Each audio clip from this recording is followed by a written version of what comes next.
সময় কত তাড়াতাড়ি চলে যায়। সেই ছোট্ট আমাদের জায়ান বাবুটার ৬ মাস পূর্ণ হলো।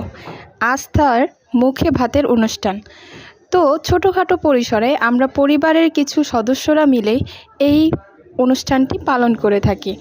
যাই হোক, কোনো প্ল্যান প্রোগ্রাম ছাড়াই হঠাৎ করে চিন্তা করলাম যে বাবুর যেহেতু ৬ মাস পূর্ণ হয়েছে, তাই সেদিন ওর মুখে প্রথম যে মুখে ভাতটা দিব, তো সেটা পরিবারের সকল সদস্যদের একসাথে নিয়ে করব আর কি।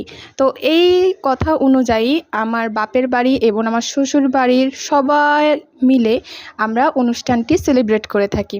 তো আমাদের অনুষ্ঠানটির ড্রেস কোড ছিল পিঙ্ক অর পার্পেল, মানে এরকম টাইপের আর কি, পিঙ্ক অর পার্পেল। তো দেখতে পারবেন যে আমরা সকলে বেশিরভাগ পিঙ্ক আর পার্পেল টাইপের ড্রেস পরেছি। তো আমার জায়ান বাবু বাবার সাথে ম্যাচিং করে সেম দুজনে পাঞ্জাবি আর কি পরেছে। তো সেই দিন অনুষ্ঠানে আমরা অনেক আনন্দ এবং মজা করে থাকি। সময় যে কোথা থেকে কোথায় চলে যায় সেটা কেউ বলতে পারে না। আমার জায়ান বাবু শুরু থেকেই ফর্মুলা দুধ খেয়ে থাকে, ব্রেস্ট ফিডিং তাকে করাতে পারিনি। তো ৬ মাস যখন পূর্ণ হয়েছে, তো আমি চিন্তা করেছিলাম যে আলহামদুলিল্লাহ এখন থেকে বাবুকে আমি বিভিন্ন পুষ্টিকর খাবার যাতে খাওয়াতে পারি। তো সেই আনন্দেই আর কি এই অনুষ্ঠানটি করা। তো সেখানে আমার হাজব্যান্ডের ফ্রেন্ডরাও উপস্থিত ছিল, তাদের ওয়াইফ। তো এইটা হলো আমার বড় ননদ। তো সকলে মিলে আমরা অনুষ্ঠানে অনেক মজা করে থাকি। দিনটি ছিল আসলেও খুবই আনন্দদায়ক। আসলে গেট টুগেদার কখনো করা হয় না, তো চিন্তা করলাম যে এই অনুষ্ঠানের মাধ্যমে সবাই একত্র হওয়া যাবে, সকলের সাথে আবারও একসাথে একটা সময় কাটানো যাবে।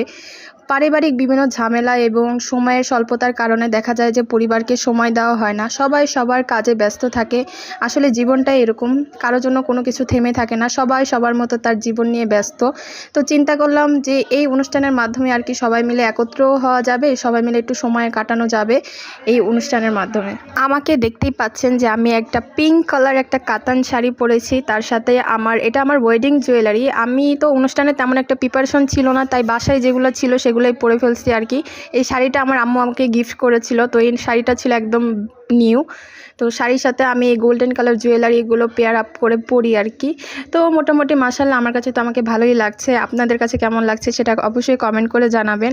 আর অনেক দিন পর আবার ইউটিউবে ভিডিও দেওয়ার চেষ্টা করছি, ইনশাআল্লাহ আল্লাহ যাতে তৌফিক দেয়, আমি যাতে ভিডিও প্রতিদিনের ডেইলি একটা ব্লগ আপনাদেরকে উপহার দিতে পারি।